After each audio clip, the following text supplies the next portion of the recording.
जब घर से निकले तो प्रभु से कहकर निकले कि प्रभु आप भी साथ चलिए, क्योंकि चाहे आप घड़ी लाखों के पहन ले, लेकिन समय तो प्रभु के पास ही है। नमस्कार, मैं हूँ फरियाशा और आप सभी का बहुत बहुत स्वागत करती हूँ मेरे इस वर्सटाइल यूट्यूब चैनल पर और मॉर्निंग मंत्र के सेक्शन में। पॉजिटिविटी का डेली डोज लगना ज़रूरी है, तो उसी कड़ी में आज का मॉर्निंग मंत्र एक छोटी सी कहानी सच्ची घटना के ऊपर आधारित। एक संत जी वृंदावन से वापस अपने पटना के आश्रम के लिए निकले।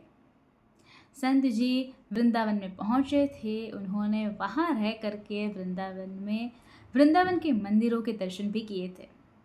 एक दुकान से लड्डू खरीदे थे, मंदिर में जा कर के प्रसाद चढ़ाया था और वो लड्डू के डिब्बे को अपने बैग में पैक करके वापस जा रहे थे कि वहाँ आश्रम में जो बाकी साथी है उनमें बांट दूंगा प्रसाद। जब वो पटना की यात्रा कर रहे थे, ट्रेन में सवार थे, तो पटना 3-4 घंटे दूर था। तो एक स्टेशन पे ट्रेन रुकी हुई थी और आधे घंटे के लिए वहाँ ट्रेन रुकी हुई थी। वहाँ पे इन्होंने सोचा कि संध्या वंदन कर देते हैं, प्रभु को प्रणाम कर देते हैं, हाथ पैर धो देते हैं और थोड़ा प्रसाद पा लेते हैं। उन्होंने संध्या वंदन किया। उसके बाद प्रसाद पाने के लिए बैग में से जब डिब्बा बाहर निकाला तो देखा कि उस डिब्बे में जो लड्डू हैं इन पर चींटे लगे हुए हैं। महात्मा जी ने चींटे को साइड किया, एक लड्डू जो है वो खा लिया और सोचा बाकी रख लेता हूँ, आश्रम में जा कर के बांट दूंगा। लेकिन फिर तभी अचानक से दिमाग में प्रश्न आया कि ये मुझसे कितना बड़ा पाप हो गया। मैं तो यहाँ ट्रेन में सवार होकर के आ गया और अपने साथ में चींटों को लेकर के आ गया हूँ, जिनका जन्म वृंदावन की पावन भूमि में हुआ। मैं तो इतना सौभाग्यशाली नहीं हूँ कि मेरा जन्म वहाँ हुआ, लेकिन जिसका जन्म वहाँ हुआ उस चींटे को, इतने सारे जो इसके साथी हैं, उसको वहाँ यहाँ लेके आया हूँ।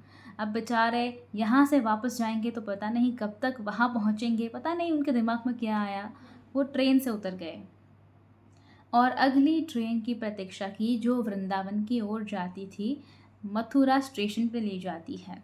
फिर से ट्रेन में सवार हो गए मथुरा जाने के लिए। वहाँ से उतरे, वृंदावन पहुँचे और वृंदावन में जा कर के उसी मिठाई के दुकान पर गए और दुकान वाले से कहा कि भैया देखो, डिब्बा जब खोला तो अंदर लड्डुओं पर चींटे लगे हुए थे।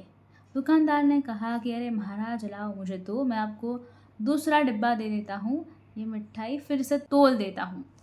महात्मा जी ने कहा कि नहीं नहीं, मिठाई तो बहुत स्वादिष्ट थी, बहुत अच्छी थी, लेकिन भैया हुआ क्या ना, ये चींटे मेरे साथ आ गए। इन चींटों का जन्म यहाँ भगवान की पावन भूमि में हुआ। मैं उनको यहाँ से कैसे दूर कर सकता हूँ बताओ। स्टेशन पे जा कर के डिब्बा देखा तो पता चला कि चींटे भी साथ आ गए।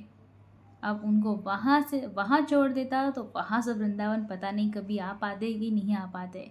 अब भैया मुझे तो यहाँ जन्म लेने का सौभाग्य नहीं मिला, लेकिन चींटों को तो मौका मिला, यहाँ उनका जन्म हुआ।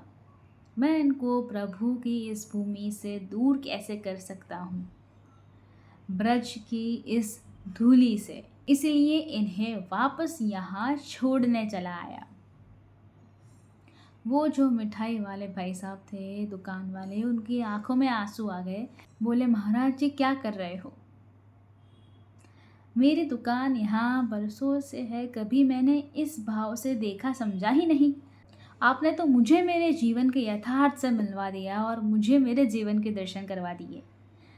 सुनने में आपको कहानी लगेगी, सुनने में लगेगा कि अरे क्या घटना है, लेकिन सत्य तो ये है कि जिसके हृदय में पवित्र भाव होते हैं, प्रभु सिर्फ उसी को दर्शन देते हैं, उसकी बात को समझते हैं और उसे ही संभालते हैं। इसलिए अपने भावों को और अपने मन को, हृदय को पवित्र रखना प्रारंभ कीजिए। आपका दिन शुभ हो, मंगलमय हो। ऐसी ही मनोकामना के साथ मैं हूँ फ्रेया शाह। वीडियो पसंद आया हो तो इसे लाइक कर दीजिए, इसे शेयर कर दीजिए। कैसा लगा वीडियो, आपकी कमेंट्स का हमें इंतज़ार रहेगा। कमेंट्स बॉक्स में ज़रूर से बताइएगा। फ्रेया शाह नाम के इस वर्सटाइल यूट्यूब चैनल के साथ अभी तक नहीं जुड़े हैं तो चैनल को सब्सक्राइब कर लीजिए, साथ वाला बेल आइकन दबा दीजिए। उसके बाद 3 ऑप्शंस आएंगे, ऑल के ऊपर क्लिक कर दीजिए ताकि हर नए वीडियो की नोटिफिकेशन आपको सबसे पहले मिलती रहे। नए वीडियो के साथ फिर मिलेंगे। धन्यवाद। जय हिंद।